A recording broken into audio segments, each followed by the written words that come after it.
Welcome back to Who Watches Us, the movie podcast where we watch the movies, but who watches us? This is episode 19. I'm your host, Brendan, joined by my brother and co-host, Alex. Hello. How you doing, Alex? I'm doing fantastic.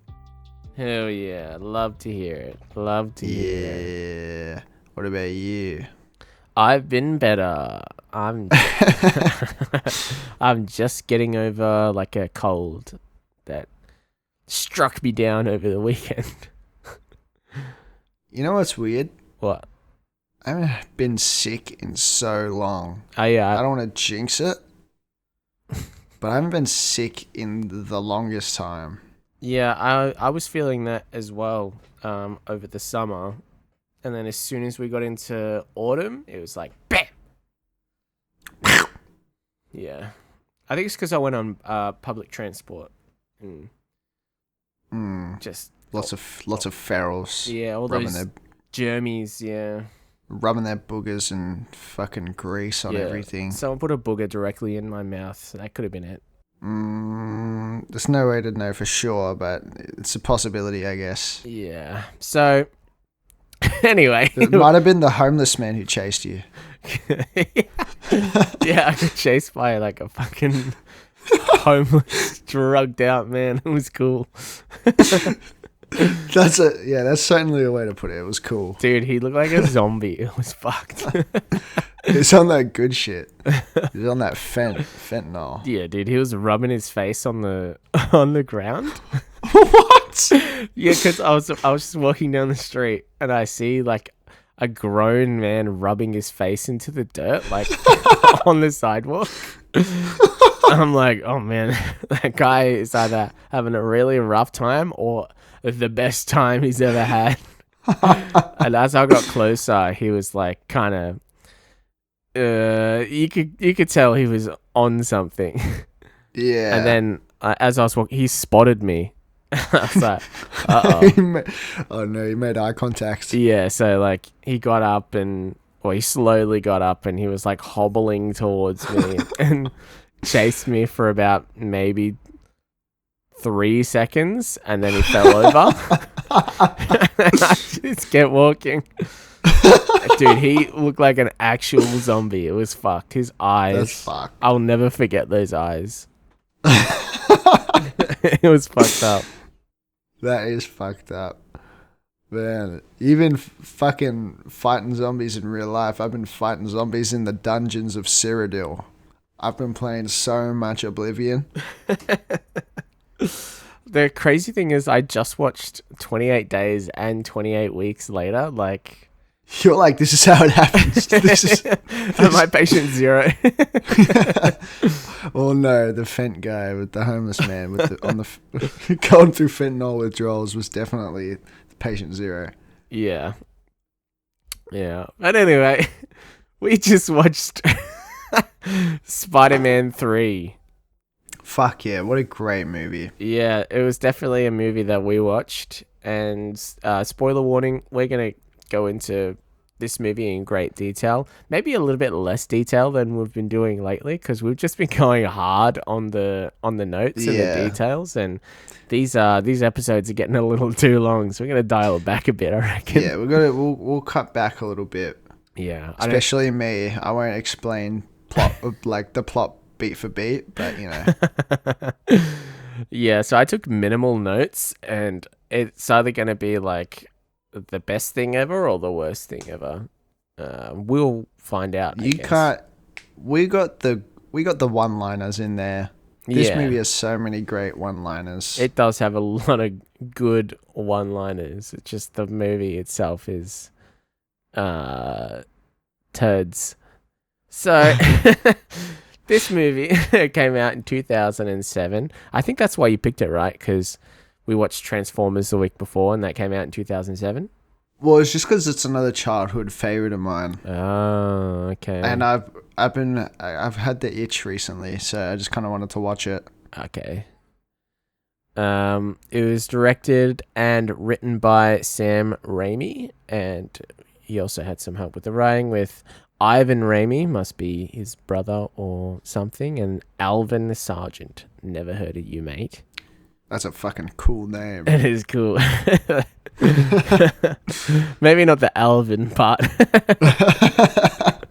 Sergeant Alvin. Yeah, no shade on all you Alvins out there, but Alvin! you chipmunk motherfuckers.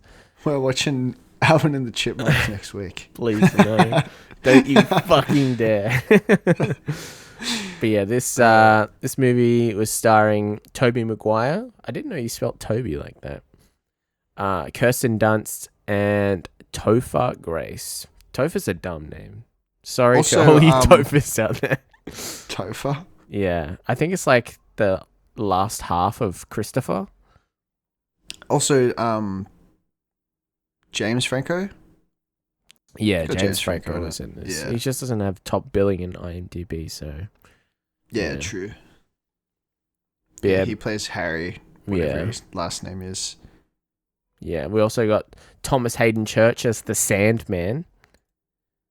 And we got Bryce Dallas Howard as Gwen Stacy. She's very young in this movie. Yeah. Yep. We got our J.K. Simmons guy. That's a classic. Love J.K. Simmons. Yeah. And we got Bruce He's Campbell. got such a great voice, J.K. Simmons. Yeah. Oh my Have you god. seen Invincible? I think so. That's the Have you Bruce seen Invincible? Bruce Willis one? No, it's an animated series on Prime. Oh no, I haven't seen that. It's good. The main, I think his name is. I don't know his name in real life. It's escaping me. I think he's Glenn in The Walking Dead. He's like the main guy, and J.K. Simmons is his dad. Oh, okay. The guy from Guardians of the Galaxy? I have no idea. The guy. He talks like this. He has a real raspy voice. That guy? Or are you talking about the other guy from The Walking Dead, Norman Reedus? No, Glenn, the guy who gets. Oh. Yeah. Spoilers Yeah. for Walking Dead as well, I guess. I haven't seen The Walking Dead, so Maybe now I'll you're in the bleep same that. boat as me. That's pretty deep into the show. Sorry. I'll bleep Stephen Ewan. that. Yeah. Yeah, he's in Beef as well, I think it was called. Netflix series that came out a little while ago. Okay. So, would you recommend this movie to someone? Yes. Should people watch this movie? Absolutely. Yeah. Fucking great movie. Such a whale of a time. It's not great. It's great. It's such a mid movie, but it has just some of the best moments in it. And you what should watch makes a it movie purely great. for those moments. That's what makes a movie great. I'm riding off the nostalgia as well. There's so I much. used to watch this movie so much as a kid. That's so weird. You're so weird. It's so funny. It's hilarious. It's funny because it's bad. It's funny. It's genuinely funny there. Oh my god. There's one funny moment in this that I really liked. But this movie is just jam-packed with like current meme culture with like Bully Maguire and see ya chump. It's so good, dude. Yeah. This movie is going to live throughout the ages. Okay, it's just Yeah. great. So it's fair to say that you liked the movie. Yeah, Yeah. loved it. I was entertained by the movie. I had a good time. I don't think the movie was very good. And I think that's how I'll basically sum it up. That's fair. Yeah. I mean, if I'm being objective, it's not that good. Like, at most, it's like a 6, 7 out of 10. I don't know. It's a very average movie. It does not really do anything crazy, but it's just so funny. Yeah. It's so funny because You just have to watch it. I'm not going to try and explain it. I'm not going to try and explain why it's the best movie ever, but you can just watch it and find out for yourself. Yeah, let's definitely watch this movie. Yeah. Just to experience all the memey things that are just like in there, and how and how bad some of the writing is. Yeah, some of it's not great. Like, some of the decisions that Peter Parker makes are just, like, stupid. They're just brain dead.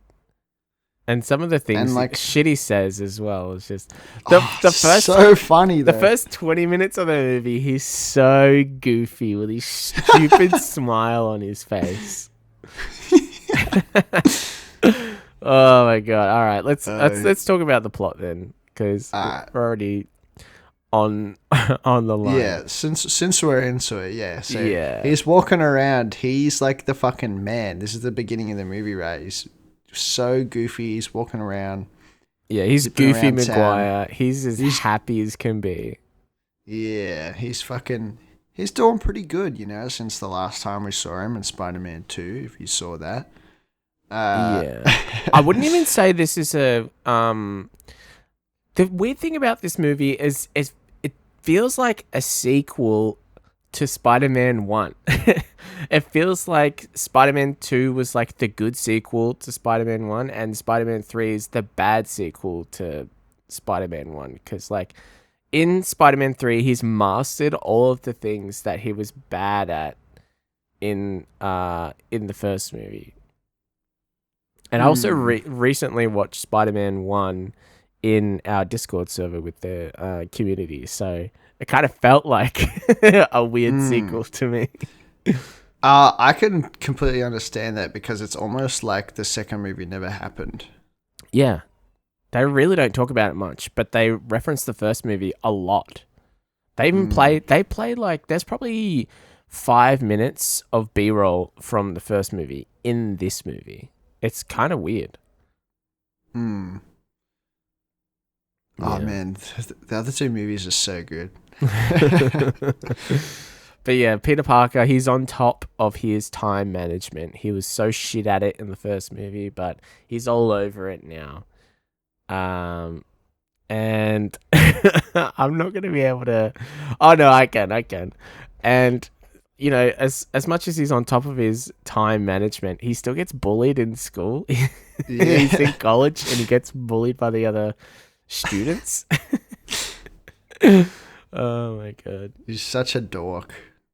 Yeah. Even MJ thinks he's a dork. Yeah. And she says that in like 2 scenes ahead after he goes and sees her on stage. Yeah. She's like a singer now. She's singing and he's squinting at her in the aisle, like talking to himself and like talking to the people around him, but everyone's just ignoring him. He's like miming all of the words as well, like to the song. And he's got this such a goofball. Stupid look on his face. Like, you just want to fucking slap him in the face. He looks so dumb. No wonder he gets bullied. And his eyes are so squinty as well. Yeah, but he was watching her on stage, and Harry's watching him. He's in the nosebleeds. Yeah, he's watching Pete. Pete's watching MJ, and then after the show, Peter goes backstage to congratulate MJ. She calls him a nerd. Yeah, rightfully so. Like, I understand why, because he's probably... Imagine being around that goofy smile, like, all the time. It's either going to be, like, the most endearing thing in the world, or just fucking get right on your nerves. Just stop fucking smiling at me. Oh, I accidentally skipped over something. He goes outside to talk to Harry first, and Harry blows him off. But I guess, that's the only time he doesn't smile in the first, like, half an hour of this movie, I think. Just like, no, Harry, my friend Harry. Yeah, Harry fucking hates him. Because I don't think he knows that Harry is evil here, but Harry knows that he's Spider-Man. Yeah. Yeah, and Harry thinks that he killed his father. Yeah. Yeah. And there's like a really forced line after the show as well, where a lady's like walking out of the door, and she's like, "I thought she was good." Yeah. I thought she was good. Yeah. It's Yeah. like she didn't really think it was good. She was just being polite. Yeah. Yeah. Peter's a very supportive boyfriend though. And we cut away and we're in the evil lair with Harry, and it looks like he's doing like I can only assume he's doing the same body modification serum stuff that Gobby Senior did. Shout out The to goblin. Shout out to one of the community members that started calling them Gobby and Gobby Junior. So yeah, Gobby Junior. The Gobby gas. He's got his gas, and he's evil now. And there's a couple of little references in this scene as well. There's like the wings from the Vulture, and I thought I saw something from like this Scorpion villain as well. These are like obscure, maybe not Vulture because he was in the Tom Holland series, but Scorpion I think might be a little bit more obscure. But now we're in the park. We're kissing in the park, and they're laying down on some webs. So yeah, they're hanging out and they're kissing in the park. They're having a good time, looking up at the stars, and they don't notice that a fucking meteor just crash lands in the park with them. Peter's Spidey senses were not tingling. No. They'll tingling somewhere else if you catch my drift. Yeah. And he fails to recognize that this venom creature is just around him all the time now. Like ever since this moment. His Spidey senses, they're off. Maybe that's the only thing from the other movies that hasn't improved. Like it's just gotten worse. Yeah.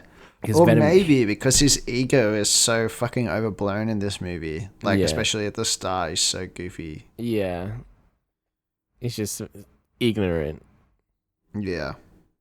Because, like, Venom, like, hitches a ride on their bike as they, like, ride home. It's like, okay, we finished kissing in the park. Let's go home now.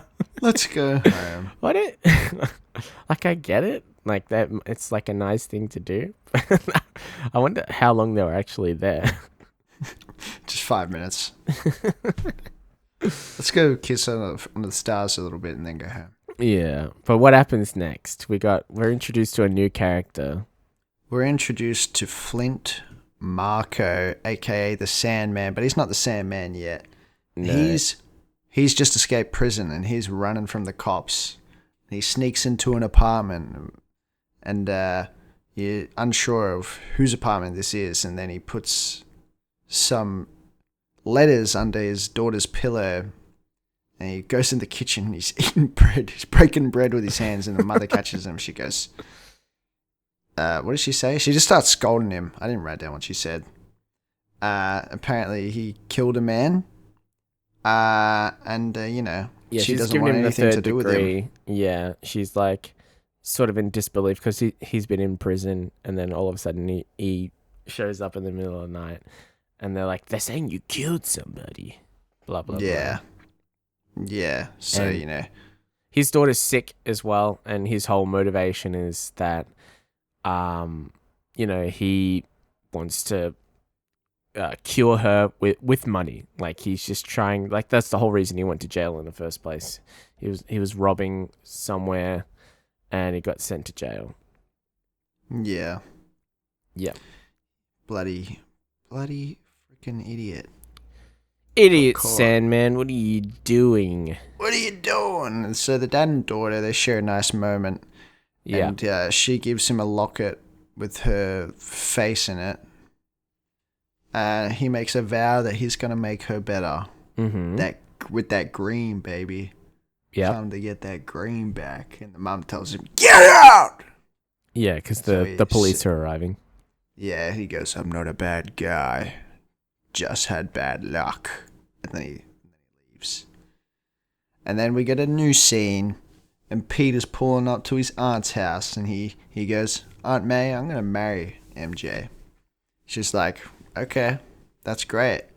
And then she's like, I rejected your Uncle Ben at first. And she says something about timing. You know, timing's got to be right. She gives him his blessing. I wrote down that Peter imagines Uncle Ben in his bathing suit. I think because Aunt May was talking about it. Yeah, how he looked good in a bathing suit back then, like when he first proposed. Yeah, she's like, make it special, Peter. And she gives Peter her wedding ring. And yeah, that was that. And then Peter's on his way home, but he gets attacked by a vigilante. Who could it be? He's getting fucked up. Like, he's getting pieced. Yeah. And then it's Gobby Jr. It's Gobby Jr. Yeah. And Peter's trying his best to tell Harry that it's not what you think, you know. I didn't kill him. But fucking Harry's not having a bar of it, and they're fighting across town. Yeah. This scene's a little goofy. They're damaging, like, public property, and, like, brick walls are falling and dropping on civilians. There's a running theme in this movie where, like, something will get dropped from a high spot in a building, and then by the time it arrives on the ground, it's just like dust. It's not a problem anymore, or like there's just nobody down there anymore. It happens quite a bit. It's really stupid. Yeah, it's something that movies, especially these movies, like kind of tend to neglect, like the fallout of like shit that's fucking being destroyed around them. Dude, I'm up to the bit in the movie where Goofy Maguire is doing his stupid smile on his scooter. It's so stupid. That's a face you want to punch. So he's about to get attacked. Before he gets attacked by Gobby Jr. But yeah, they have this battle. Yeah, they have a scuffle, and Harry gets hurt, right? Yeah, he gets hurt. Bumps his head. Fucking bumps his head because Peter threw his projectiles back at him, and he fucking clotheslines him with a web. Mm-hmm. And he ragdolls hard as fuck. He fucking bounces. And he goes to check up on him. He's like, oh my god. He gets him to a hospital. And that's it. Yeah. The whole, you don't see any more for a little bit. The whole Harry revealing himself as Gobby Jr. to Peter in this scene is very underwhelming. Like... Yeah, it just kind of happens. Doesn't it feel like there's a lot of build up? Maybe it's because we didn't watch. Maybe it's because we didn't watch number 2. No, I think it's still very underwhelming because, like, the way that the Goblin like pieces it together in the first movie is very like it kind of keeps you on edge, and there's a lot of tension in those scenes. Dude, how good was fucking Willem Dafoe as the Green Goblin? Dude, he's unreal. Did you see, spoiler for, I think it's No Way Home, or whatever it is, like the one where like all 3 of the Spider-Men are in the same universe, and... Yeah. You know the scene where like Spider-Man's punching Green Goblin, and he's just maniacally like laughing back at him? Yeah. Fucking terrifying. Yeah. True, like, horror villain good shit. Yeah. He's such a good villain. So good. All right. Sorry, what were you saying? Done. I don't really remember what I was saying anymore. But, yeah, Harry gets hurt in this scuffle, and he ends up in the hospital. But... Before we see him in the hospital, we have a police chase with our old pal Flint Marko. He's been on the run for a little bit, and then he ends up at a science facility. Some type of research Why facility. would you start talking if you're yawning? I didn't. It came on mid-sentence. I started talking and just fucking attacked. Just came out of nowhere. There's no way you didn't feel it coming. No, I didn't until it's too late. I think I'm gonna yawn again. Yeah, so Hold on. he ends up at a science facility, and like there's a bunch of sand there, and he I don't know like why he runs into the sand. Does he like fall in? I think he What falls happens? in. Oh yeah, he falls in, and he falls in right in the middle of like them doing a test, and they detect that he's in there, but they think he's a bird. Yeah. Because they have the ability to detect like a weight or that something is in there, but they don't have any cameras like shining in there. But whatever, stupid. And they're like, yeah, it's probably a bird. Just run it anyway. So like this giant claw is like doing a spinny spin, and all the sand is like whirling around, and our boy Flint Marco like dissipates into sand, and He gets demolecularized. Yeah, that. Demolecularized. Yeah. But now we're in the hospital with our pal Harry, and all of a sudden he loves his friends again. He's like, oh man, you guys are my best friends. You guys are the best. He doesn't remember anything. Yeah, he's got a bit of memory loss, and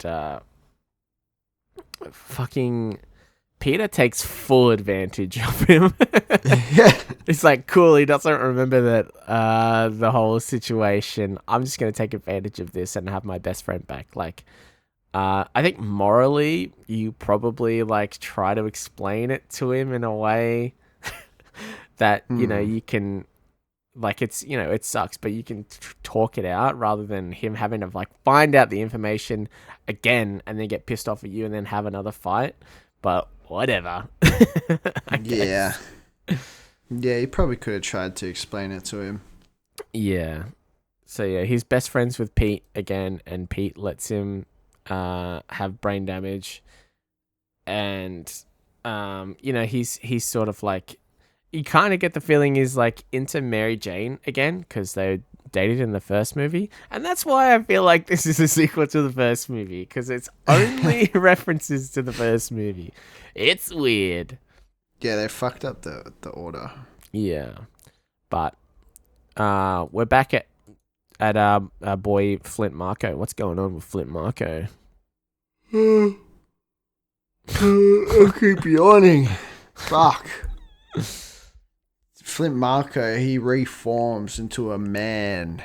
A man made of sand. Yeah, he wakes up and a sand man. Yeah, he can't pick up his locket because he's like made of sand, and he still wants to cure his daughter. So like he, materializes a body, like a full on like his own body that he had before, from sand, including his clothes, which is very interesting. It is an interesting choice that his clothes and skin come back, and hair. Yeah. Well, I suppose hair is made of the same stuff as sand, right? Silica? Or is that keratin? I don't know. Hey, share this with a scientist who knows that shit. Yeah. They have like a CGI sequence here that was probably pretty good for the time, and would have taken like a really, really long time to animate, and would have been very expensive because the way that the sand moves is like sort of like fluid dynamics, which is like notoriously hard to do in CG. So I get the feeling that they probably blew a lot of their budget on this sequence, like the Sandman becoming the Sandman. I don't know if the payoff is that good, but it looks good. It's just it kind of feels like the B villain. There's too many villains in this movie. The B villain? Yeah, B. Like there's A villain and a B villain and a C villain. Yeah, there's 3 villains in this movie. Yeah, Gobby Jr., Sandman, and Venom. I think they just tried to pack too much into this. Like Spider-Man 3, there got to be 3 villains. Was there 2 villains in 2? I don't think so. I think it was just Doc Ock. Yeah, and great villain. Great villain. Great villain. So good. Fantastic scene villain. with the train. Scene with the train. Great. Mm-hmm. He's just a kid. Carefully. Yeah, so... Carefully now. Anyway, after Sandman becomes human again, we cut to MJ, and she's whinging about her bad review. She goes to visit Goofy Maguire, because we watched this movie together in the community server as well, which we might start doing more. So if you want to like jump into the Discord and watch the movies with us, that's probably going to be like a new thing going forward, and it'd be pretty cool. But one of the people, time, but definitely sometimes. Yeah, we'll let sometimes. you know. But somebody pointed out that he's just like, he's always in this corner of his apartment, just like kind of like facing the corner. And I know there's a window there, but he's always there. It's just so silly. That's the cuck corner. Yeah, but in the cuck chair. MJ comes over and she whinges about her bad review about people saying that like her voice doesn't carry and doesn't go past the first row. And Peter, he tries to comfort her because he can sort of understand like being in the public eye, being Spider-Man, and having people like criticize you. And you know, there's nothing you can do about it. But MJ sort of like misconstrues this as like making it about him. Yeah. Which MJ sucks, by the way. Yeah, MJ does suck, and I don't feel like he was doing it in this moment. But there is he definitely does it later. Yeah, there's a scene later on where he does go a little bit too heavy-handed on the Spider-Man thing. Yeah, for sure. So they're talking, and then he gets like, there's like a call on like the police scanner thing that's in his room, and he jumps out the window and has to be Spider-Man. Yes, sir. And MJ almost catches a glimpse of Venom. Yeah. And then we cut to a new scene, and it's Gwen, aka Bryce Dallas Howard, and she's doing a model shoot at the top of a building in like a high rise, and this crane fucking swings into the building and like takes it out. She almost gets hit, but she's alright. But then it comes back, and then like she's like about to fall off the building, just dangling off. And then we get introduced to a new character. We got Eddie Brock, and he's like, "Oh my god, that's Gwen!" And to the police chief, which is Gwen's dad. He's like, "How do you know her?" He's like, "I'm Eddie Brock. Dating your daughter." And then she falls, and Spider-Man saves her. Yeah. And then Eddie Brock like barely gives a fuck that Gwen is alright, and he just goes straight to Spider-Man. Yeah. He's like, "Hi, I'm the new guy," and Peter's pretty confused. Yeah. Eddie Brock starts talking shit. He's kind of a nice guy with Gwen. Because I think they had like a one night stand, and I think he reads a little bit more into it than was actually there. Also, I kind of enjoyed that in this scene we don't have like the MJ squealing all the time. That's like my least favorite part of these movies, is that she's always like, the way she screams is just like squealing, and she does it so much. Like Gwen does it a little bit, and understandably, like it's fucking terrifying, but she doesn't do it in the same way that like Kirsten Dunst delivers the character, and it was just refreshing to not hear that. Sorry, I was yawning again. What the fuck is wrong with you? I got 2 hours of sleep. Why? Stop playing Oblivion so late. I wasn't. I'm like stroking out. I was actually like brain dead at work today. I was Oh like my clicking on the computer screen and I'm like, why isn't this working? And I had like the wrong thing selected. I'm like, oh fuck. Yeah, but anyways. Yeah, so Spider-Man saves Gwen, and all of the stuff that falls from the building dissipates, and nobody's hurt on the ground.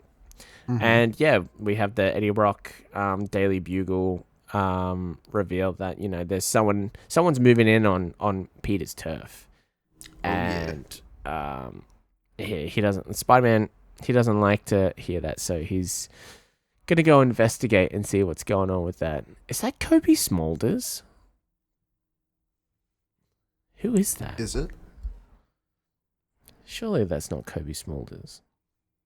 Is that who I think it is? That's One of the girls that's like standing next to the whiteboard with J.K. Simmons.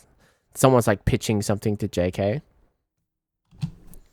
One of the girls looks like Kobe Smulders. I don't think it's her though.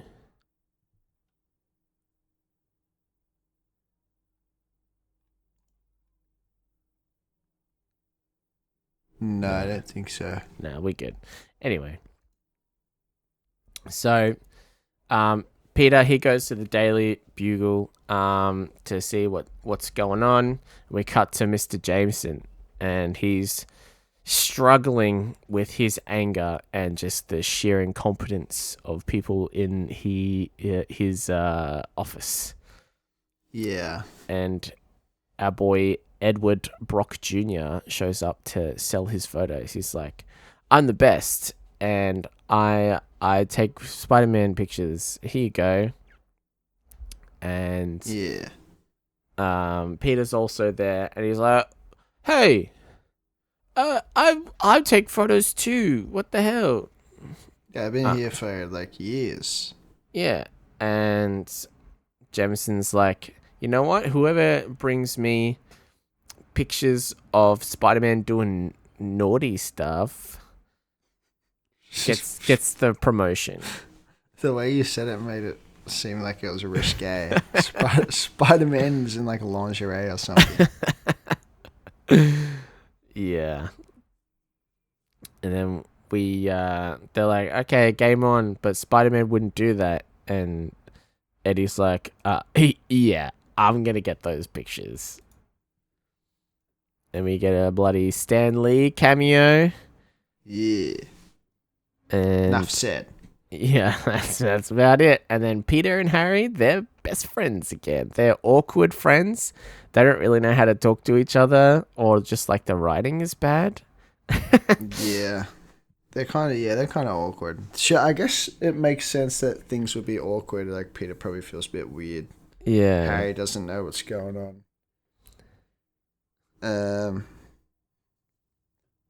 Yeah.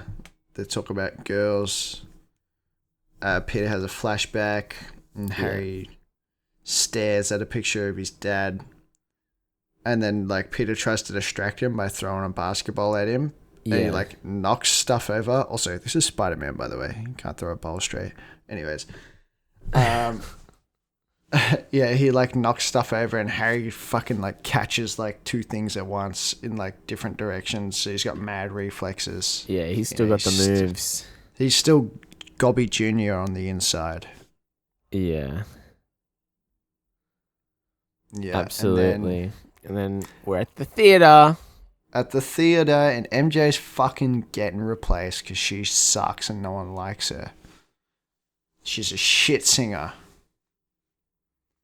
And then she walks out of the theater after being fucking fired, and she thinks she's getting a standing ovation. Everyone's cheering for her, but they're cheering for Spider-Man. Like, it's just embarrassing. I'm not gonna lie. Yeah. But, whatever. There's Spider-Man parade going on. And, I didn't even notice that.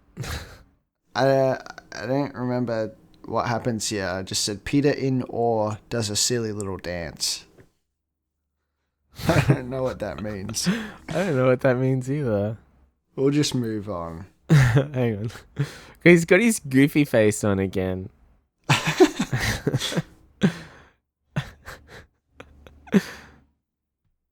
Yeah, he's definitely letting it get to his head quite a bit. He's like, everybody loves Spider-Man. And yeah, he's doing the goofy dance. Okay, yeah, I see it. he's like, it's like he's marching on the spot because there's a parade. Oh, I remember now. Yeah, it's like, what a fuckwit. Yeah. Oh, you gotta keep that in. I don't know why I wrote Eric is obsessed with Gwen when it's Eddie. Eddie? Who the fuck is Eric? So Eric Brock and Gwen, you get this sense that, you know, they're not actually really dating. And because he comes up to her, he's like, smile. He takes a photo of her and she's like, you want to get some dinner later? She's like, no. Yeah. Leave me alone. And then MJ chooses not to tell Peter that she got fired for some reason. Yeah. Like, she just keeps it from him and then kind of like... I feel like she kind of uses it against him when he's not reading the room properly, that, you know, she's upset because something has happened in her life, like a major event that she's not sharing. Yeah. Well, whatever. I mean, he does ask her about it. Yeah.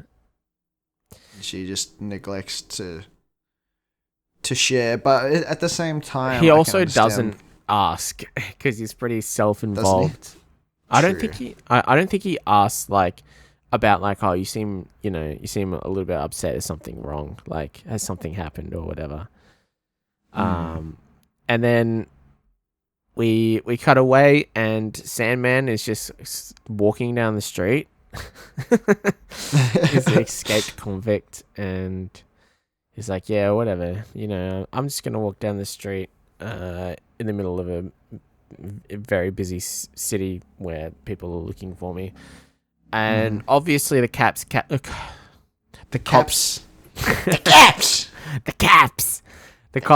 on to this, and he's like, "Oh shit!"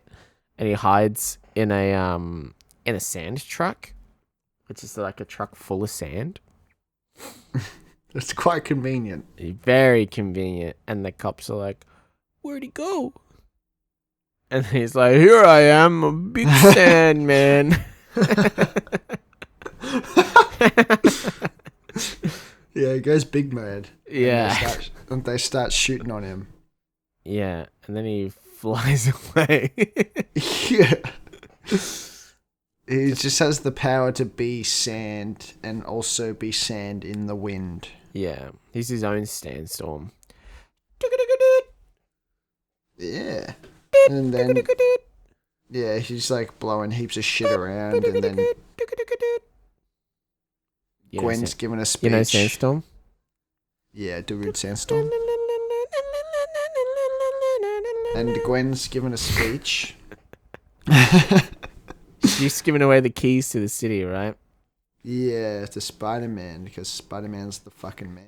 Yeah, he's the man. Everybody loves Spider-Man. But at the same time, yeah, Harry's kind of... he's not like making a move, but he's kind of like, hey, MJ, what's going on? It's like some weird, almost flirting. Yeah. And MJ's like, I got fired. And then he's like, I wrote you a play. Yeah.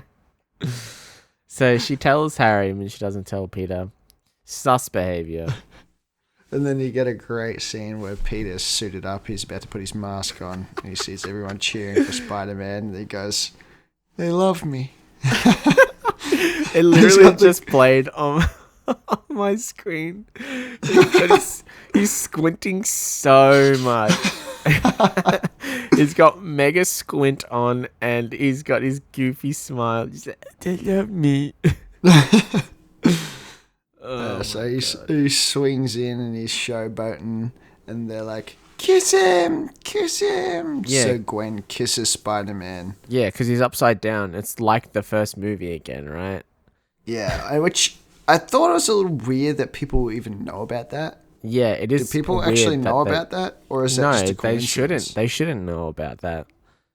Yeah, It's just like a obvious. forced thing that happens. But also, like, Yeah, why would you entertain that? yeah. Like, as Peter, why would he allow that to happen? It's not like he's an actor. Like, sure, it's another character. It's just it doesn't make any sense. No, it really doesn't. And Like, it, yeah. I And guess I don't know. I was gonna say like, I guess it'd be like, oh yeah, Spider-Man doesn't have a girlfriend if he's kissing all these random women. But you kind of feel, because Peter obviously knows Gwen, you kind of feel like he has some ulterior motives, possibly. yeah. So Yeah, MJ's but upset about this. And she goes to. understandably so. Yeah, I would be upset. She goes to storm off. Wait, do you want to wait for a sec? Sure. Just let that ambulance or whatever pass. Oh, yeah. So MJ's upset and she goes to storm off. But little does she know there's another storm coming. A sandstorm. Fucking motorbike as well. Get an ambulance and a motorbike.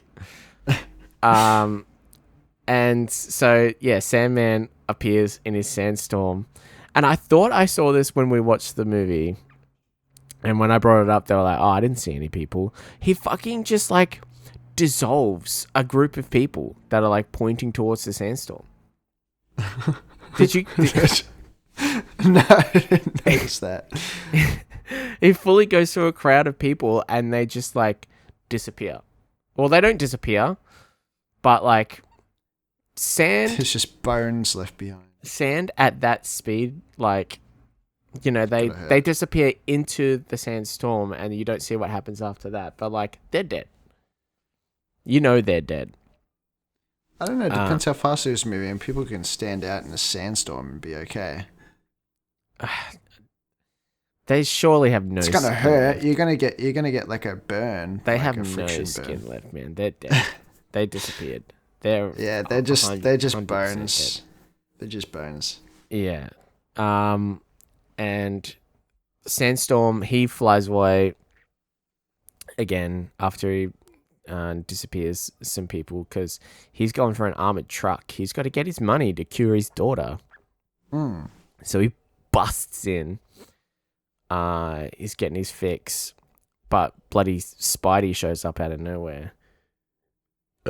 And he's like, get out of here, Sandman. Get out of here, Sandman.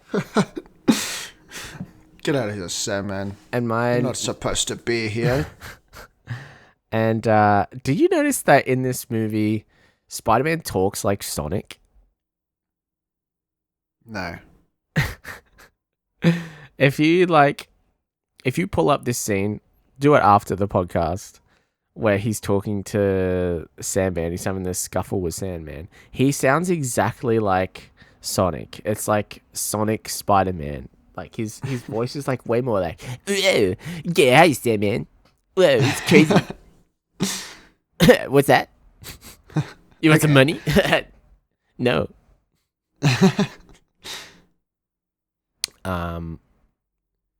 And yeah, somehow the armed guards in the truck, they survive after they get like completely engulfed in sand as well. Like surely they suffocate.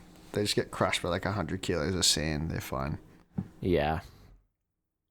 But anyway, we're moving on to the next scene because it's time for Peter to propose, and he's booked out a fancy restaurant. He's got his bloody ring. He's ready to do the deal, but he gets stopped by a character. What's going on here? There's a waiter. He's a maitre d'. Maitre d', sorry. The maitre d'. Brendan likes the maitre d'. I do like the maitre d'. The maitre d' is a Frenchman through and through, and he's very romantic, and he likes the idea of putting the ring in the champagne glass. So Peter organizes that, and he goes to sit down at the table, and he's doing his goofy little smile. How'd that get in there? Oh, I hated that. So it was so cringe. How'd that get in there? So good. I love that part. Yeah. But they made it. He's very excited to help Peter. Like at first he's like, "Who the fuck are you? Get out of here! You don't belong here." But then like he kind of gets hooked into this engagement thing. It's like, "Oh, this is my fucking moment. I love this shit," and I just respect this so much. Like this guy is hustling for love. Loved it. It's so funny when he's like, because he keeps thinking Peter's signaling him, but he's like, oh. Yeah, cause if Peter keeps waving to people, like MJ arrives and he waves to MJ and he's like, oh, this is it. This is my moment. But yeah, MJ sits down and they get to talking, It's like, how did you afford this? It's a special occasion. You're a star. And he tries to relate to MJ once again, but she's not having it. And then Gwen shows up. Yeah, goes, that's right. He waves to Gwen, and that he thinks that's the sign. Yeah. Yeah. And MJ's like, how do you know her? She's like, she's just my lab partner, which makes the kiss way weirder that this girl. She doesn't know that's you. But yeah, MJ is obviously quite jealous and probably pretty hurt. And she's like, was that Spider-Man kissing her? Or was that Peter kissing her? Like, why would you do that? That was our thing, right? Mm-hmm. And then she storms out. And then the waiters bring the glass. Yeah. He sadly fishes the ring out of the glass. He tries, we're in a new scene now. He's trying to call her.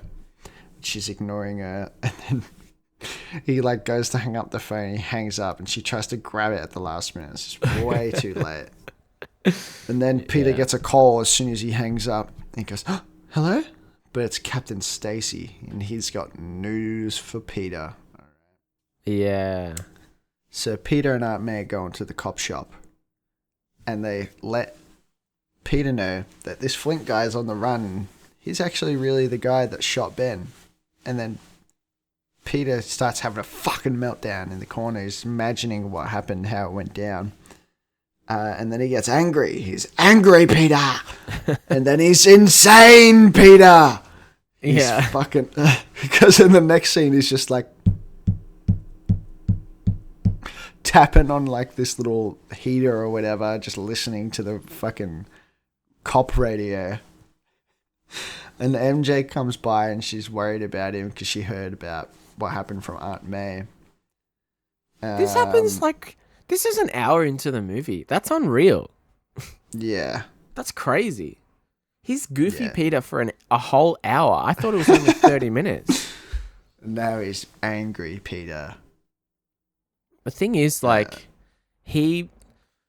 know that there's supposed to be this relationship with Venom and anger with Peter, but I feel like his character turns way too quickly here. He doesn't know for sure that Flint Marko is responsible for Uncle Ben's death. They just suspect that it was him, right? That's what they said but he just full on flips, goes complete psycho, and he's like, okay, I'm gonna yell at police now.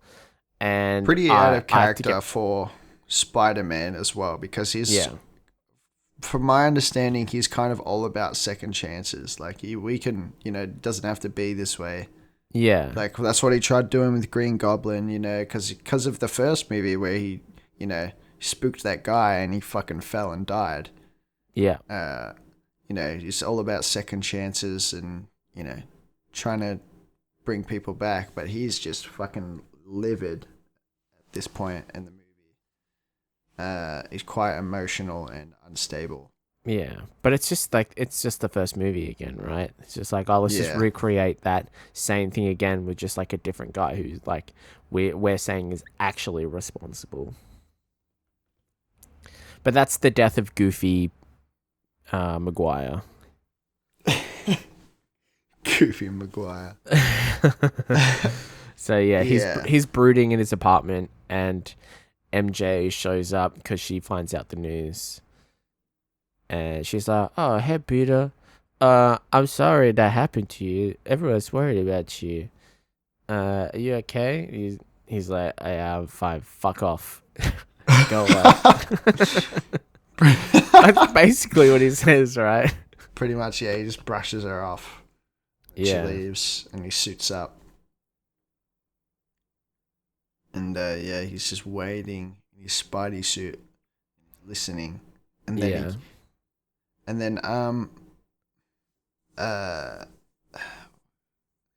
then I think Venom attaches himself to Peter. Yeah, he has an angry sleep, and that's when Venom's like, "Hello." I just remember watching the movie. Oh no, he's playing with his pickle. That's what he said. Because that's what it kind of looks like in the shadows. Yeah. You don't see Venom like attach himself straight up. But yeah, Peter's having nightmares, night terrors, and Venom attaches himself to him. I forgot I said that. And Peter blacks out, and then he wakes up. He goes, "Where am I?" He's on the side of a building, and he's confused. But he feels fucking amazing. He goes, "This is something else." Yeah. And then he takes a sample of the what's it called? The symbiote to Dr. Connor, his professor. Also a little bit of lore. Dr. Connor is the lizard. But, yeah. Yeah, he Dr. Connor, he's not an expert, but he lore dumps on this symbiote. He's like, "Don't let any of that get on you. It can be hard to get off, So yeah, Peter's like, he didn't like. I don't think he said he didn't let it. Dude, if you watch this scene where Venom is getting on Spider-Man and like attaching himself to Spider-Man with the context that Venom is playing with his pickle, it's so funny. Because he's doing like where like in sex scenes sometimes they grab the sheets and they scrunch it up in their fist. He full on does that. It's so funny. That's great.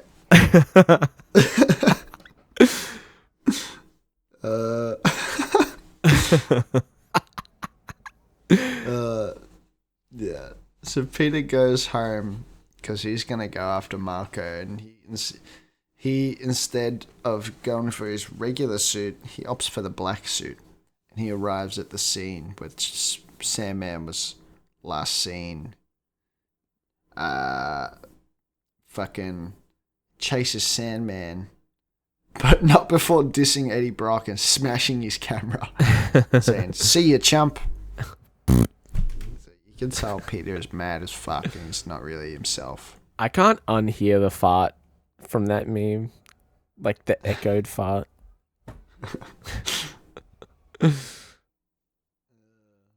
And then, yeah, you get a scene where he's just fucking beating the fuck out of Marco in the subway.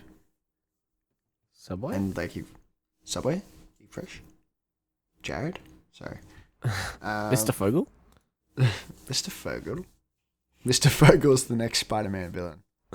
Jared Fogel's the next Spider-Man villain. That's terrible.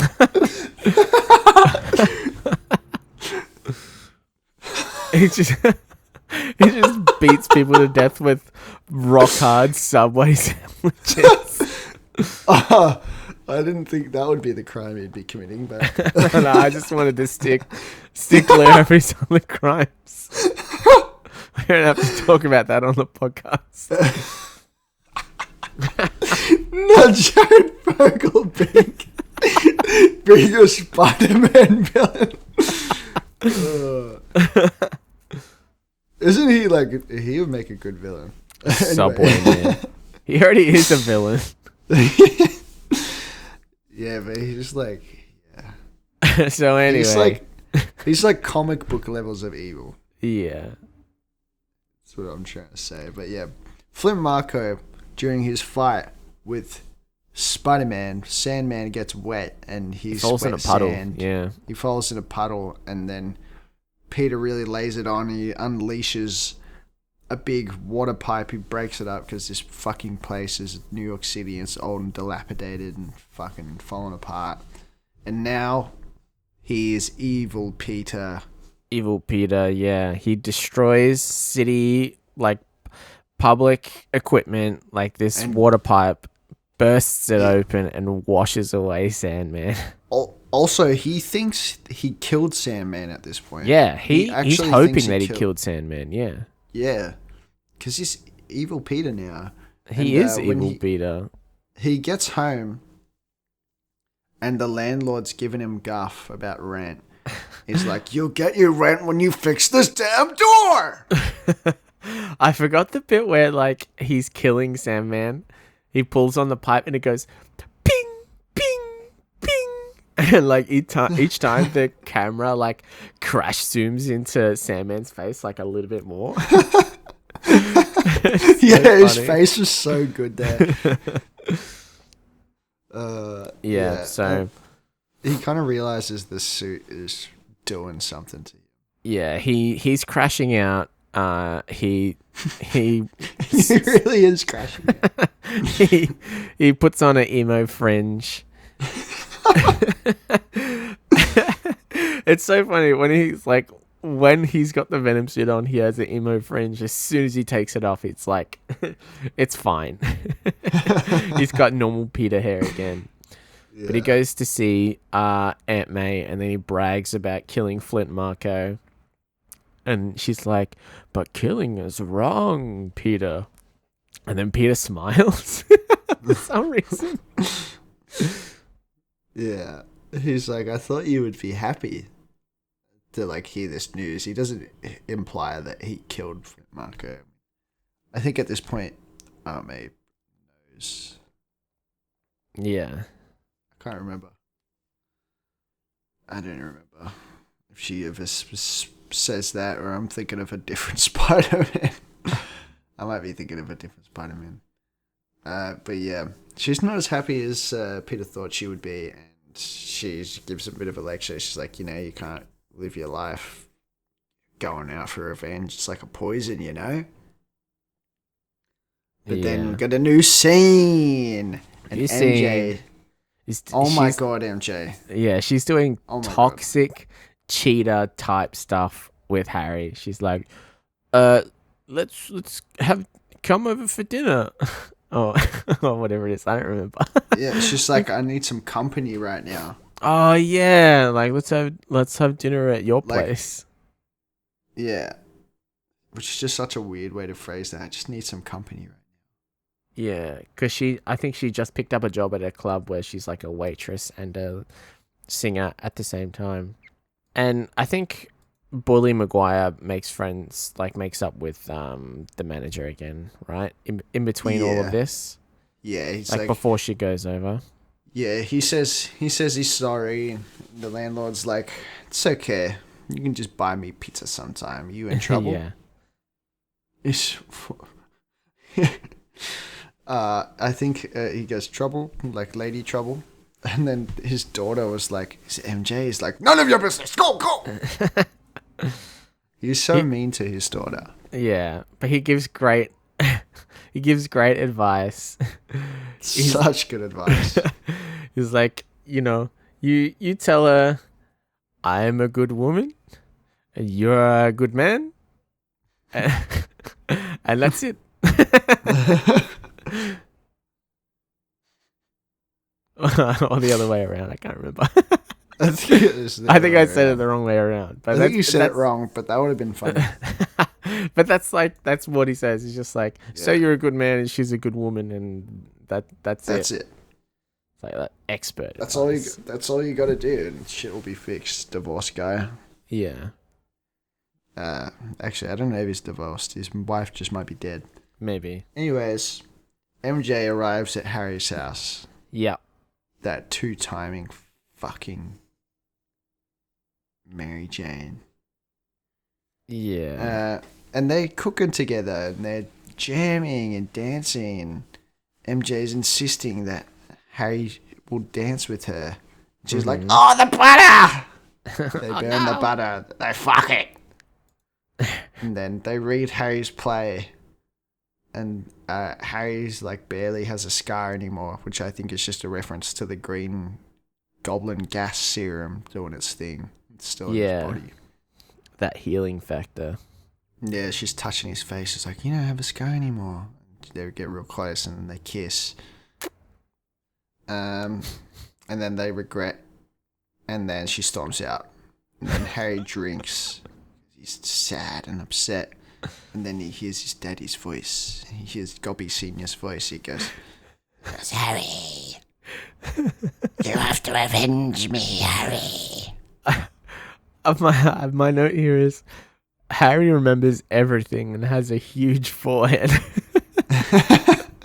Because the camera like cuts off the top of his hairline, and it looks like his forehead just like keeps going. Yeah. So Harry gets all his memories back and his head expands threefold. Yeah. He becomes Megamind. He becomes Megamind and he's going to fucking kill Spider-Man. Yeah. So what does he do? He goes and gets MJ. Yeah, kidnaps her. I don't know that happened. That's the next note I have is MJ kidnapped by Gobby Jr. Yes, I think that I just forgot to write it down. Yeah. Yeah, and then Ursula comes over to Peter's apartment because she's really happy that MJ called. Mm-hmm. She's so sweet. She's just so happy that like their relationship is like, you know, mending, I guess.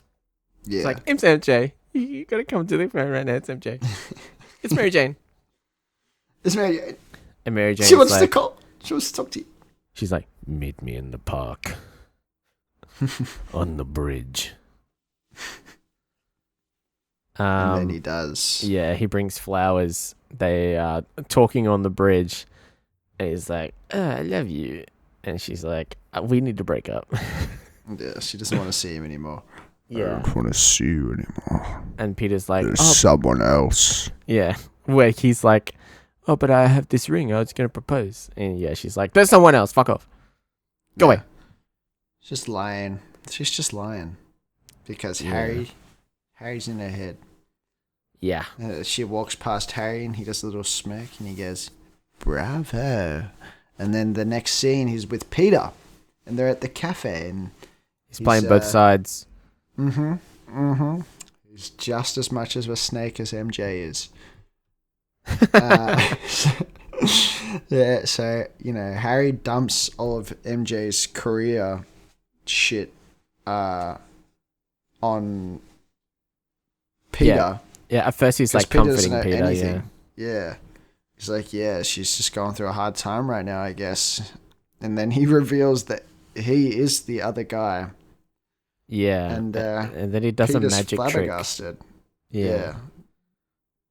Pete's flabbergasted and he leaves, and then this scene where he goes, the waitress comes up, she goes, how's the pie? He goes, it's so good. And then he disappears behind the bus. Yeah, that's the magic trick. That's the magic trick. And such a like a 2 billion aura thing to do, by the way. Have you seen that? To disappear? Clip? Yeah, disappear behind the bus. Have you seen someone do that? Have you seen Tyler the Creator do that?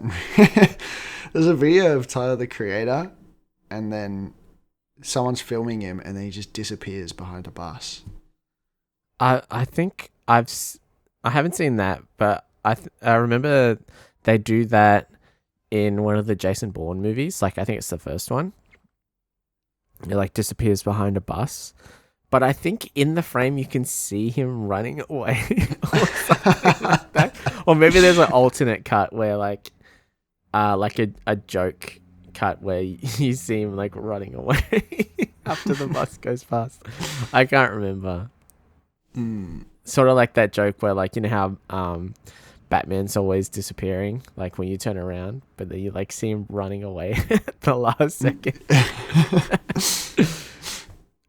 So Peter, he's real upset about this, and he confides in the black suit. He's like, "Black suit, I'm so upset. Mary Jane dumped me. Harry evil. I need help. Black suit." And then he puts on black suit, and his emo bangs are back, baby. Yeah, he's fucking emoed the fuck out. Yeah, and he's gonna... He starts listening to Pierce the Veil and fucking... and wearing, like, studded wristbands and stuff. Yeah, he starts wearing a choker. But he goes to Harry's place, and then he gets stabbed.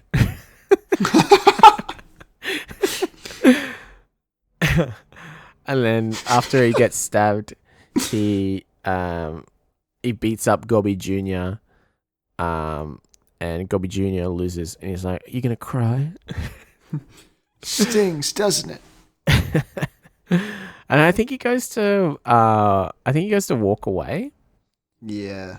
And Gobby Jr. is like, "No, he's not walking away from me." He throws one of his like little gobby balls at Spider-Man, and Spider-Man's like, Web shoots the ball and then like flings it backwards at Harry, and just like it blows him up. Just blows him up. Just assuming that he killed his best friend. Yeah. He also does the great one-liner. Gonna cry? Yeah. That's what I said. Good. I said that before. Sorry. I was too caught up in Stings, doesn't it? You said it right after. I know, but that was before. Right, okay. Yeah. Gonna cry. So, Bully Maguire's back, and he's walking down the street, and he's making eyes at all the ladies that are walking past, and they're all like brushing their hair behind their ears, and he's like, "Oh, I guess I'm handsome now." And he's having like, he's sort of like elated. He's like, "Yeah, I'm awesome." And then he sees, he goes up to a newsstand and he sees pictures of Spider-Man being naughty, doing evil stuff, like he's being framed for robbing the bank. And what does he say? "I'm gonna rub some dirt in your eye." I'm gonna rub some dirt in your eye. So he goes down to the Daily Bugle to confront Eric. And Eric's fucking Eric's fucking gloating in front of everybody. He's like, "Yeah, I'm so cool." Yeah. He goes, "You're trash, Brock." Yeah. And he's like, this is fake. This is all Photoshop.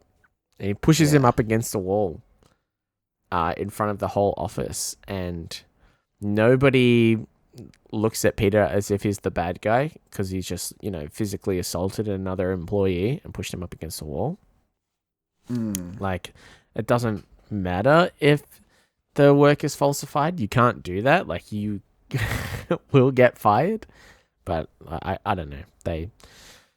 They're pretty cool with it. And then he like hands over the evidence and then just like struts out of the building. He is a pretty cool guy.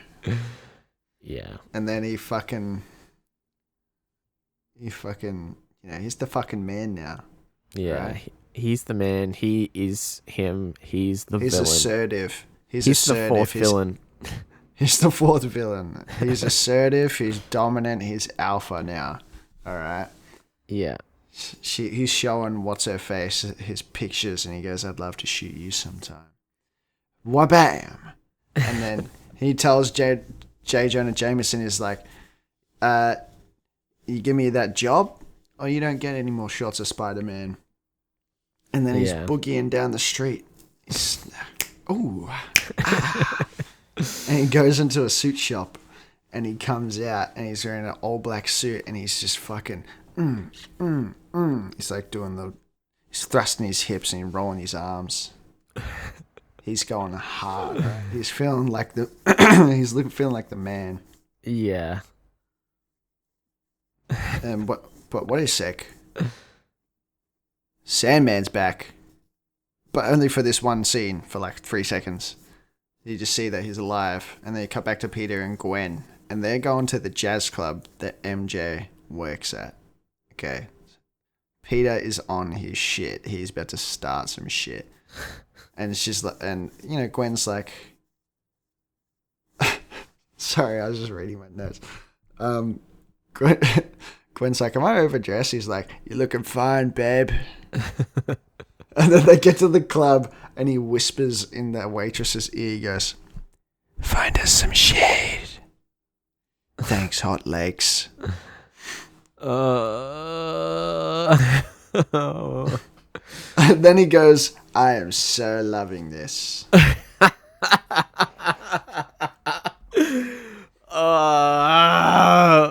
And then he makes out MJ. She's on stage. And the, you know, fucking Gwen asks if he's going to be alright. It's like, oh yeah, I'm fine. And then he's like, excuse me for 1 second. Mary Jane's about to start singing. He just starts crushing it on the piano.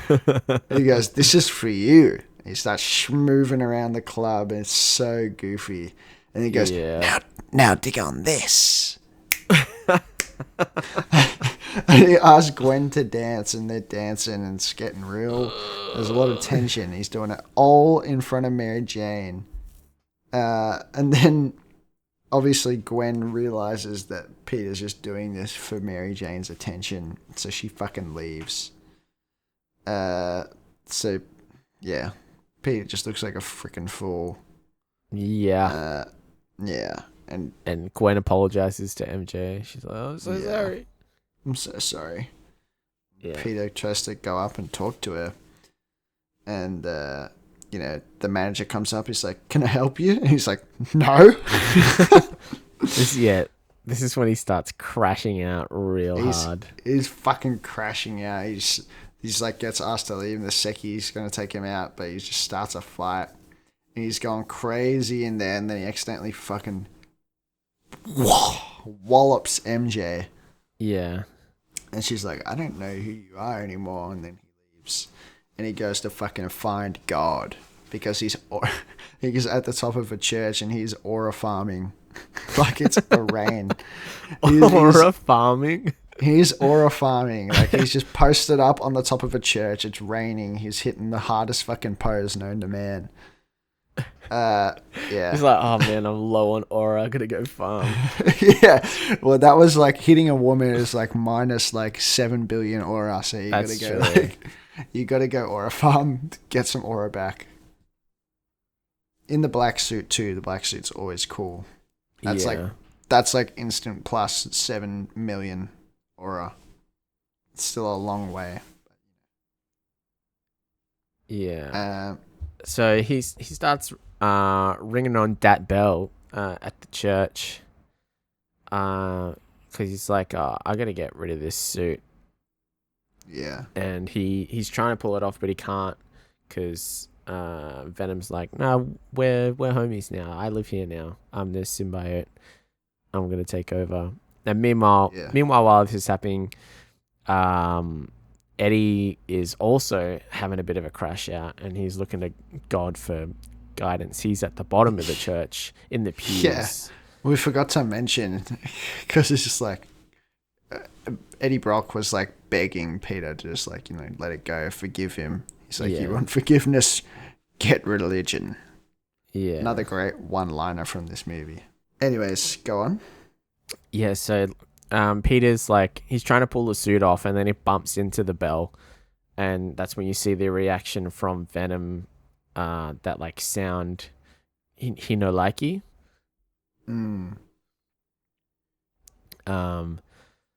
And this draws the attention of Eddie as well, because Venom is screeching. Eddie walks through like the church hall up to like the staircase that leads up to the church bell, and he looks up and he sees Peter like at the top, just going nuts, pulling the suit off, and little bits of venom like coming off and falling down the staircase. Kind of a little bit reckless of Peter. He's just like, I'm just gonna take venom off, and and then just let venom be in the world. And he immediately grabs onto a new host in Eddie Brock, and Eddie's like,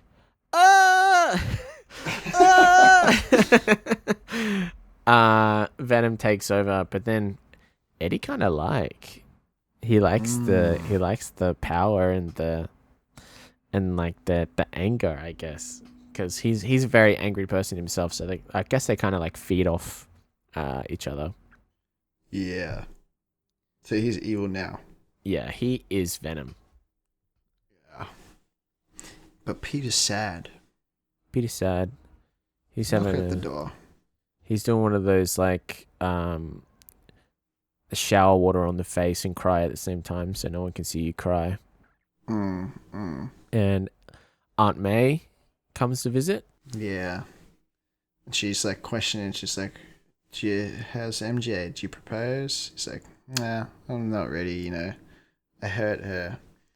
And she just gives him some advice, and she's like, you gotta forgive yourself, and then you'll figure it out, mate. Yeah, you gotta forgive yourself first. Yeah. Then you can forgive others.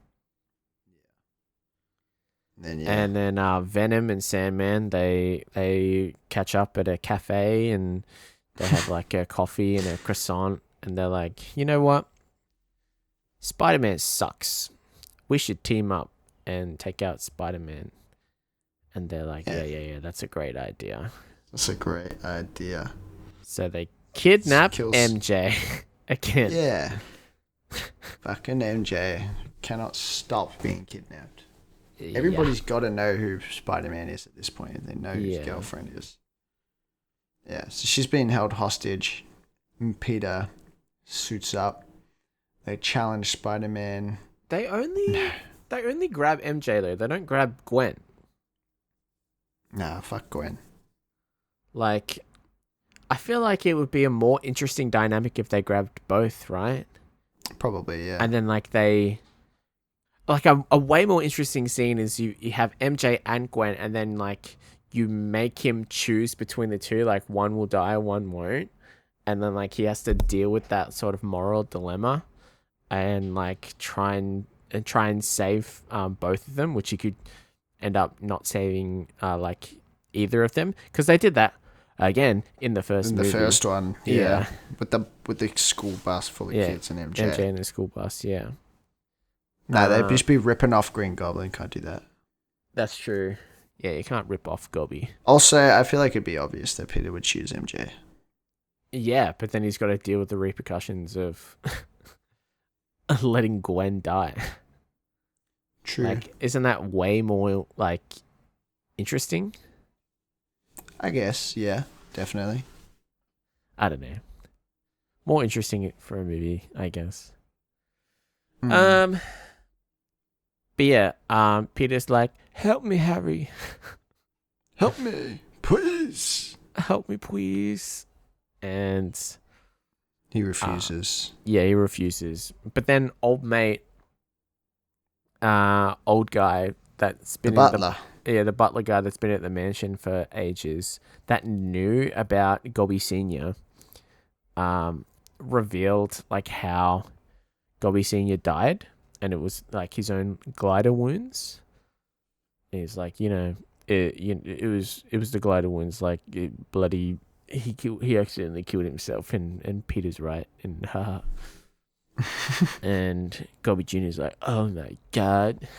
Oh my god, you should have told me this before my face got mangled. Why did you tell me this?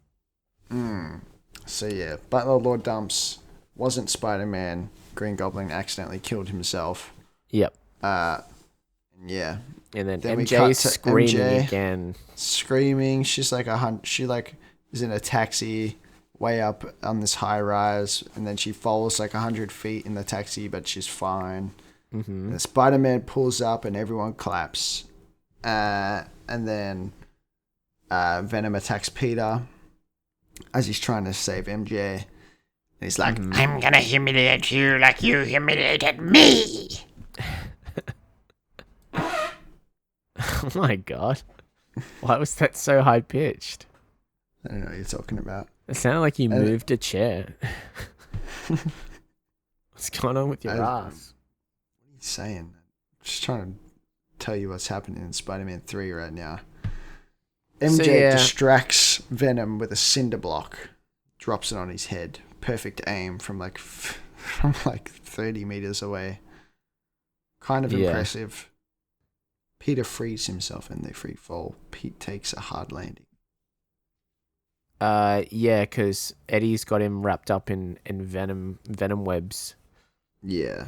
And then they fall all the way down to the bottom because Eddie's like, I'm gonna kill MJ and I'm gonna make you watch, and then I'm gonna kill you. And so yeah, they fall down like 20 stories, and they fight in the air at the same time. And then Sandman shows up when they get to the bottom, and then he just gets his shit mixed for like 5 minutes. Just giant Sandman punches. Just pounding him. Sandman pounds Spider-Man? ? Yeah, pounds him right in the cheeks.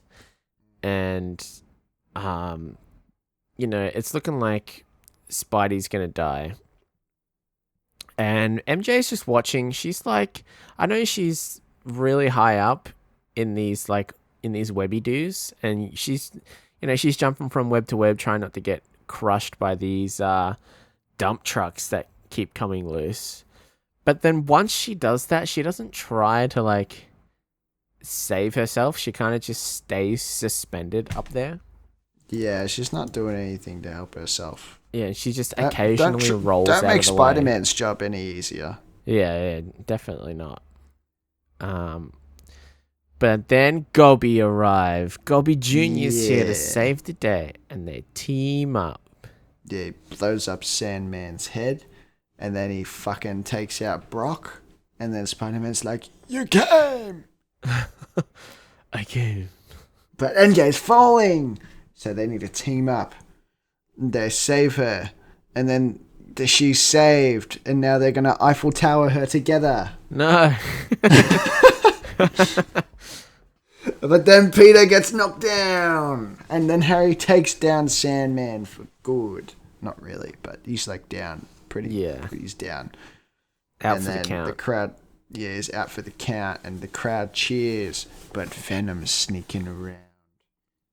He attacks Peter.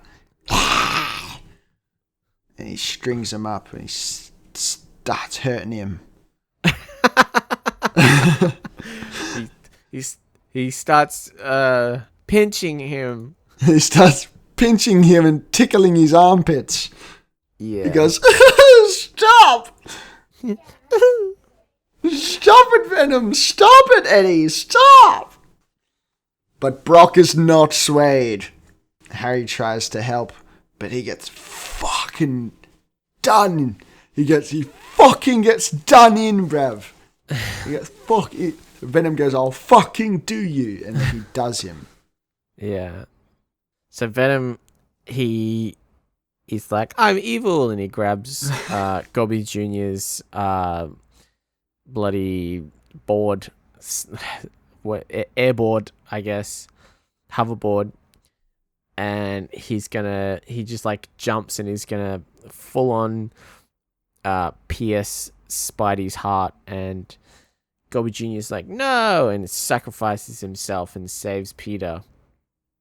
And Peter gets real upset at this, and then he tries to reach for a metal bar by just reaching for it and not using his superpowers. And then he's like, oh yeah, I'm Spider-Man, and then he uses his superpowers to grab it instead. Yeah. And Peter's like, I know, I'm going to clang all these metal bars together and make a little metal bar prison for he makes Venom. A sound prison for Venom. Yeah, And so then He's like smacking him, and the high pitched noise is like making Venom come off Brock. So he shoots his webs in there and fucking pulls Brock out. Shoots his webs in there. He shoots his webs onto Brock on his back. Oh my god. Yeah, and then he pulls him out. And he turns into one of the percussionists from Slipknot. He's banging on these pipes.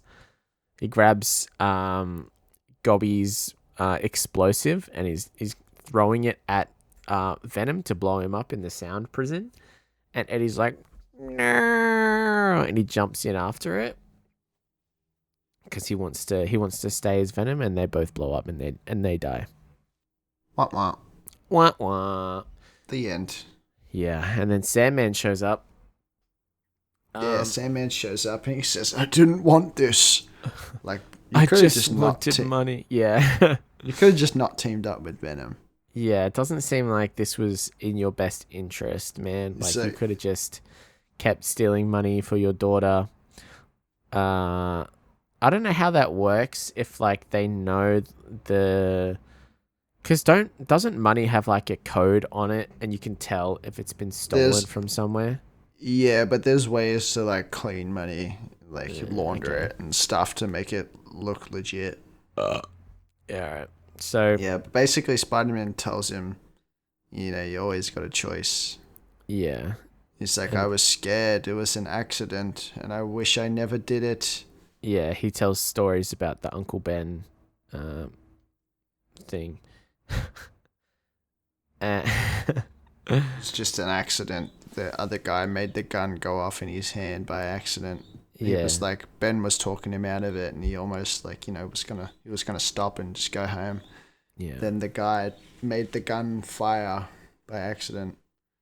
It was an accident. Yeah.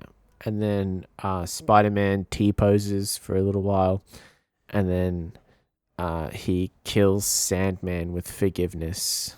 Yes. I wrote down Sandman fucking dies. Yeah. Spidey forgives him. Sandman dies. And then Harry dies. Yeah. He shares some last words with Peter. MJ's there too, I guess. And it doesn't... Yeah. Harry fucking dies. Yeah. And then... yeah, everything's all good. Harry dies. They're all best friends and upset. And they're at the cemetery. Harry's dead. Yeah, and the interesting thing about the cemetery is that Harry's dead, and and Peter and MJ are like standing at opposite sides of the coffin. Like, yeah, well, they wouldn't just stand together. I don't know. Yeah, they're not tight yet. Like, they're like, oh no, I still kind of don't like you. Harry dies, and then they're at the after the cemetery, where Harry was dead. They're at the club, where MJ works, and MJ gets up to sing, and this is like not long after Harry died, and Peter shows up to watch, I guess, or to talk to MJ. I don't know. I have to skip to this part of the movie again. Yeah, they just he just comes to see her, I guess. Yeah. And she stops when she notices. Yeah. She just stops in the middle of her performance, and he extends his hand, and she takes it, and they hug, and they dance closely, and then that's the end of the movie. Yeah.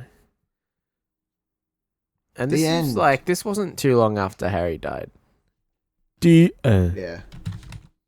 The end. Hey. And that was Spider-Man 3. I guess they're just friends now. They're not together. I don't know what they do. Who knows? They slow dance together. Maybe they get back together. Who knows? Alrighty. What are you gonna rate this bad boy? I think I'm gonna rate this movie. For me, it's an 8 out of 10. Oh my god. For me, no, maybe 8 out of 10 is too high. Nah, you're locked in now. You do this all the time. No, you can't do that. You can't be like, you're locked in. That one thing you thought, you must think it forever now. You always do this though. Like you'll No, say because something. I thought about the other movies, and then I'm Yeah. like, well, it's not really on par with the first one or even the second one, and I would probably only rate those maybe an 8, maybe the first one like an 8.5 or a 9, but maybe I want to go like 7.5, Okay. 7.5 or a 7. Let's go 7.5. I know this movie's not perfect, but Mm-hmm. it's far from it, but it's just so entertaining. It just has a special place in my heart, and I could watch this movie over and over again and never get sick of it. 7.5. Okay. Nice. I gave this movie a 5.5. Wow. Big difference. Yeah. I think it's a very mid movie. I think it's just the first movie but not as good. I think there's a lot of very entertaining parts of this movie and a lot of parts of this movie that make no fucking sense. Yeah. 5.5, very middling movie, but not like the absolute middle. Still better than The Meg. Don't even try and compare it to The Meg. It's way better than The Meg. Yeah, by about 0.5. The Meg was a slog compared to this.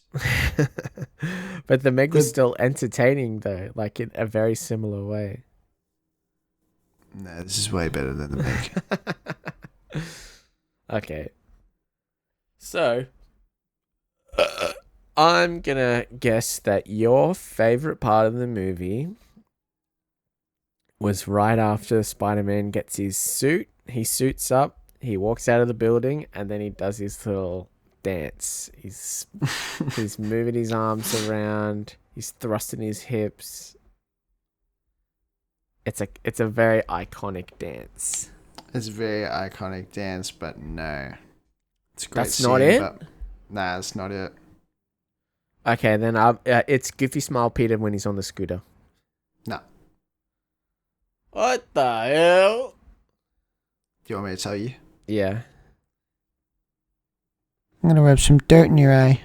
I love that. Okay. Interesting. Okay. What do you think my favorite part of the movie is? I want to say maybe it's they love me when he goes, they love me. There's so No, definitely. there's so many. It's got to be something where he's just doing a goofy smile. Maybe the waiter. Oh, you did really like the maitre d'.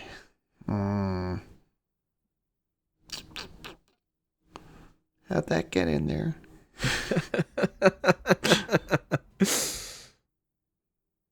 I guess I'm gonna go with the maitre d'. Okay. Incorrect. Dang. My favorite what was part of the it? movie is the Venom design. I've always been a huge fucking simp for Venom and like the actual design of Venom. And I was very excited when this movie came out. I'm like, yes, I love Venom. Venom's the best. And then the movie came out and I was like, I think when I watched it, I was still kind of psyched about Venom and I didn't really see the movie for what it was. Yeah. But then I think, yeah, the new Venom movies did it way better. Yeah, just like the actual design of Venom, I'm a huge fan of. And I think when Venom was like at its purest in this movie, when it's like screeching and stuff and reacting to like the bell tolling, like I thought it was very cool. Yeah, that was pretty cool. I like how Venom has a personality in the new movies. Mm-hmm. Like I think that like the they all do have like personalities and stuff. Yeah, like I wish. Carnage and Yeah, I like that Venom got his own movies. I guess is what I'm trying to say. yeah, Yeah, I like the relationship between Eddie Brock and Venom. yeah, It's just cool. Eddie Brock's a cool character in the comics. yeah. So, I am gonna guess that your least favorite bit of the movie is when Spider-Man yells at the manager. Nah. And maybe it's when MJ is screaming. It's actually when MJ's on screen at all. No, it's Just- not. No, it's not. It's not. There's. Do you want me to tell you? Yeah. Pretty much the whole jazz club scene. Specifically, find us some shade, hot legs. I just thought that was so bad. Like that was just so creepy when he goes, "Find us some shade, hot legs." Like, who does that? Who does that? Oh my god, yeah. Yeah. And for you, I don't know. There's a lot of things that you didn't like in this movie. But I want to say maybe the debris, like how the debris just doesn't exist after it's off screen, and maybe if it's not that, then just like the weird like kissing, weird behavior. Yeah, they're good Doesn't make guesses. sense. Good guesses, but my least favorite part was the jazz scene. Specifically the part where he's like, "This is for you." Yeah, that was really hard to watch. Yeah. It is a hard to watch part of the movie, It is very hard to watch. but it is fucking hilarious at the same time. Yeah. Okay, well, Epic. if we're guessing each other's favorite characters, I'm going to guess that your favorite character is the manager. No, You love the manager. the landlord. Yeah. No, I think at one point when we were watching the movie, you were like, best character. really? Probably. I can't remember. It's probably just something I said off the cuff. Yeah, someone that tuned in, write it in the comments. Or someone that didn't tune in, you write it in the comments as well. Yeah, and then share it with a friend that also didn't tune in. No, definitely not. Okay. Well, then I'm going to have to say it's Bully Maguire. Yeah. Well, just Bully Maguire in general, Spider-Man, Peter Parker. Yeah. Just, yeah. He's the man. He always will be the man. He Or like is J. dominating. Jonah Jameson. He's a good character. Yeah, he's a great character. Or the one part where Green Goblin is actually in it when he's in the mirror. Favorite character. Best Yeah. character. And for you, I'm gonna say your favorite character was Venom. It was not Venom, Damn. but I can see how you would go there. Because I felt like there was plenty of parts where Venom was very lame because it was Topher Grace's voice coming out of Venom and like bad CG at the same time. And he's like, Venom's like barely in the movie. Like I was very let down at how little Venom was in the movie. So yeah. like the whole, we mentioned it before. The first like hour of the movie is when you find out about like the Sandman killed Uncle Ben. Yeah. It was very slow to get there, and then when we actually get into like, okay, Venom is a character and Sandman is a character, and they're teaming up. That whole part, like, whizzed by. So it was like so it's like the last 20 minutes of the movie. yeah, it was 20, very 30 minutes, I don't know. underwhelming. Yeah, Yeah. Yeah. Is your favorite character the manager? it's not the No, manager. it's the manager's daughter. It's not the manager's daughter, even though she's very sweet. It's gonna be some fucking obscure character. Who is it? Tell me. It's the French guy. Oh, dude, I'm fucking. It's the Nader D. Why did I not think of that? That's that so guy obvious. fucking rules. Why did I not think of that? Oh my god, That guy's actually awesome. stupid. That guy's such a bro. He tried his best. Ah, I should have got that. Yeah, you should have got that. I'm actually stupid. You Stupid. All right. How should people enjoy this movie? Some friends. Yep. It's Invite some definitely friends over. goofy. Yeah. Definitely some goofy, like a really goofy movie. You know, have a sleepover, watch the Spider-Man trilogy. Yeah. Save Watch the best for last. watch a goofy movie, like the actual goofy movie, and then watch this movie and tell me which one is more goofy. The one that literally has Goofy, the character, or Spider-Man 3. You will be surprised with what you find. Yeah. And then, yeah, have a couple drinks as well every time there's some meme culture Yeah. in the movie. You have to drink. Every time Tobey Maguire says a fucking excellent one-liner. Yeah. Everyone put your emo fringes on as well. Just get into it.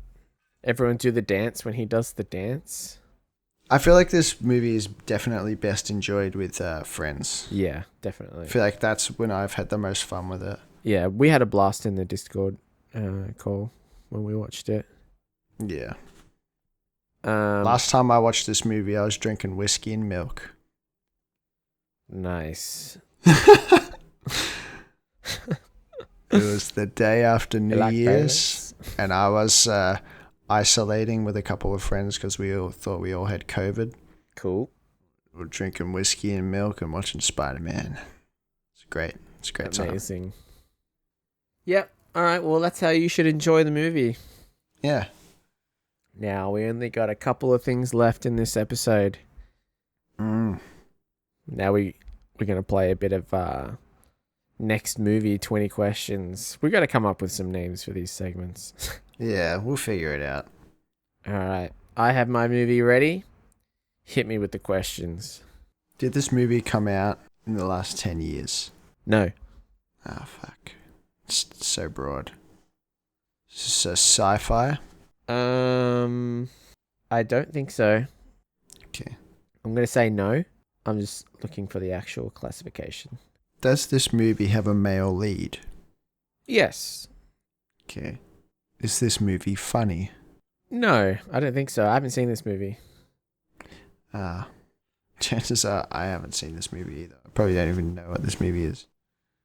I'm just thinking of ways to narrow it down. Is this fiction? I believe so. I don't think it's based on a true story. Okay. Genres: action, crime, sci-fi, thriller. Action, crime, sci-fi, thriller. Is it Judge Dredd? No. Is it RoboCop? No. I was going to say, is it the one with Jason Statham where he has to keep his heart rate above a certain thing? But you would have seen Is it that. Crank? Yeah, Crank. No. Definitely. It's You not should ask Crank. some more broad questions, I think. Yeah, Because you're I'm just struggling to asking movies. I'm just struggling to think of broad questions.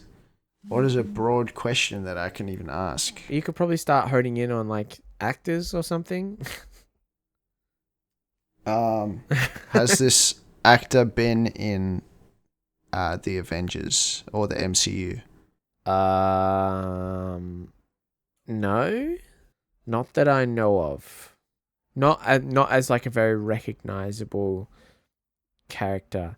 Technically, in a Marvel movie, in fact, in a Spider-Man movie, but I don't think it's connected to the broader MCU. Okay. Fight Club. It's a good guess, but it's not correct. Is it Edward Norton? That's 10 guesses. And now 11 guesses. Edward Norton, no. is not the main character. And I don't think he's in the movie. I can check. You can check if you want, but I'm just trying to guess the main character. So it's similar to Fight Club. Would you like a clue? Yeah, can I have a clue? There's 2 main characters, and they're both male leads. Action, crime, sci-fi, thriller. 2 male leads. Didn't come out within the last 10 years. Not Edward Norton, nor anyone from the MCU. Leave a comment if you know what the movie is. Yeah, I'm struggling so hard. Leave a comment if you're handsome. Leave a comment if you think I'm handsome. Oh. Yeah, you gotta ask some more like definitive. You gotta track down the actors. The actors will help you. That's what I'm trying to do, but... We'll just ask some questions to nail down some... Does the actor have brown hair? Yes. Fuck. That doesn't help me. Yeah, exactly. You know, we've watched a lot of movies on the podcast. You could ask a question like, has one of the lead actors... Has one of the lead actors been in any of the movies we've watched thus far? Yes. I think that was two guesses, right? Yeah, you asked brown hair and yeah, the movies. Yeah. You got 7 guesses left. Robert De Niro, was it? Is that a guess? Yeah, that's a guess. No. Fuck. He doesn't even have brown hair. Steve Buscemi? No. You have 5 guesses left. Viggo Mortensen? No. Will Ferrell? No. Nicolas Cage? Yeah. 2 questions left. Oh my god. Oh no. So it's a Nicolas Cage movie. Oh man. Where he's one of the 2 leads, and it didn't come out in the last 10 years. Action, crime, sci-fi, thriller. Vampire's Kiss? No. Fuck. I don't know. I don't know any Nick Cage. Wait. Wicker Man? Incorrect. That's your 20 what guesses. What is it? We're watching Face Off. Yeah, I never would have got that. Man, seem slightly more enthused. This is a fucking show, you know. We're supposed to be entertaining people, just like, not just, oh yeah, I don't know. Yeah, I never would have got that. What do you mean? Face Off is like such a a popular movie. Nah. That's crazy. You asked terrible questions as well. I didn't. You were just it's my guessing. first time. You were just guessing people, using up all your guesses. I didn't know where to go from here. I didn't know. I didn't know how to do it. And like, it sounds like you just had Nicolas Cage movies open by the end, and you're just going through the list. No, I was just racking my brain for Nicolas Cage movies. Right. No, I just couldn't think of anything really. Remember, I guess we'll cut all that. 2 hours of sleep. 2 hours of sleep. Just saying. Never would have got that. Okay. You know how there's the thing at the monkey typing on the typewriter will eventually type everything ever made? I never would have got that. Type Shakespeare, yeah. Yeah. That shit. All right, well, thank you so much for listening to this episode of Who Watches Us. This has been episode 19, where we watched Spider-Man 3. Let us know if you enjoyed this episode. Give us a like and subscribe and all that stuff. Give us a bloody rating on all those podcast platforms.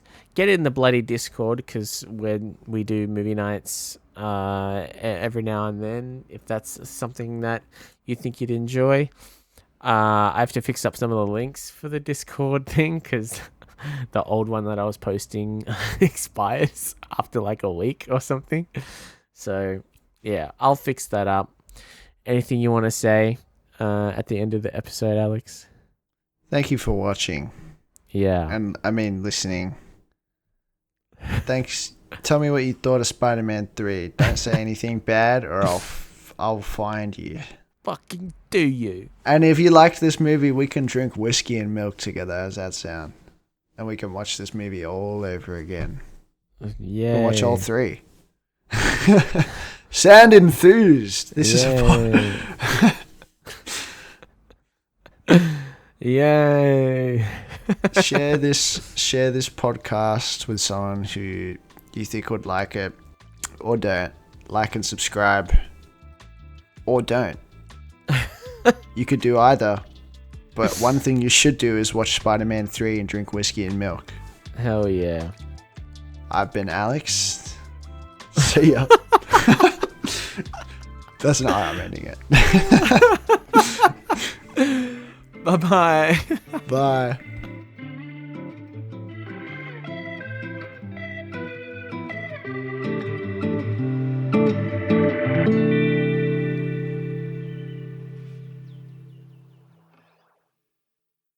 It's that time of the week.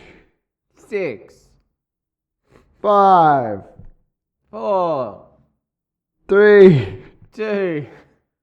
1. I don't know. That's a terrible way to do that.